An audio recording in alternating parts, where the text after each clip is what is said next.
গাইবান্ধার সুন্দরগঞ্জ পৌরসভায় ১.৫ বছর আগে পানি শোধনাগার প্রস্তুত হলেও মাঝখানে মাস দুয়েক পানি সরবরাহের পর তা বন্ধ হয়ে যায়। ফলে বিশুদ্ধ পানি নিয়ে সংকটে পড়েছেন ৬০০ পরিবারের অন্তত ২,০০০ মানুষ। জানা যায়, পৌরসভার ৫টি ওয়ার্ডে বসবাসরত নাগরিকদের বিশুদ্ধ পানির চাহিদা মেটাতে ২০২২ সালের শেষ দিকে বার্ষিক উন্নয়ন কর্মসূচির আওতায় ৪,৫৩,৬৫,৪৭৩ টাকা ব্যয়ে ২০০ ঘনমিটার ক্ষমতাসম্পন্ন পানি শোধনাগার প্রকল্প তৈরির কাজ শুরুর পর তা শেষ হয় ২০২৪ সালের জুন নাগাদ। ১,২০০ পরিবারের জন্য নিরাপদ পানি সরবরাহের পরিকল্পনা থাকলেও শেষমেশ সংযোগ দেয়া হয় ৬০০ পরিবারে। এজন্য স্থাপন করা হয় ৮০০ মিটার ট্রান্সমিশন লাইন এবং ১২ কিলোমিটার বিভিন্ন ব্যাসের ডিস্ট্রিবিউশন পাইপলাইন। পরে ওই বছরের জুলাইয়ের মাঝামাঝি জনস্বাস্থ্য প্রকৌশল অধিদপ্তর পানি সরবরাহের জন্য শোধনাগারটি বুঝিয়ে দেয় পৌর কর্তৃপক্ষকে।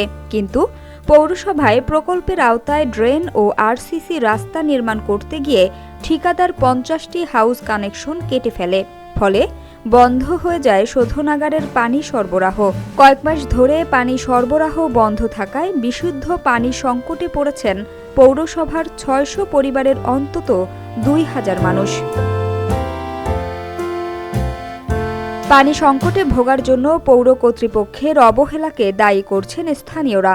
তারা বলছেন, ড্রেন ও আরসিসি রাস্তা নির্মাণ করতে গিয়ে ঠিকাদার যে ৫০টি পরিবারের সংযোগ বিচ্ছিন্ন করে ফেলেছে তা জরুরি ভিত্তিতে মেরামত করার দায়িত্ব ছিল সংশ্লিষ্ট ঠিকাদার বা পৌরসভার। কিন্তু তাদের সে দায়িত্বহীনতার কারণে কয়েক মাস ধরে আমাদের এই ভোগান্তি নিরসনে দ্রুত কার্যকর পদক্ষেপের দাবি জানান তারা।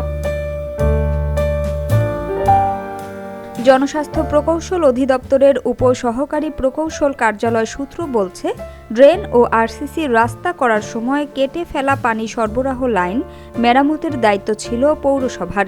এটা বারবার বলেও কোনো কাজ হয়নি। পরে বাধ্য হয়ে এর সমাধানের জন্য প্রকল্প পরিচালক ও নির্বাহী প্রকৌশলী বরাবর আবেদন করা হয়েছে।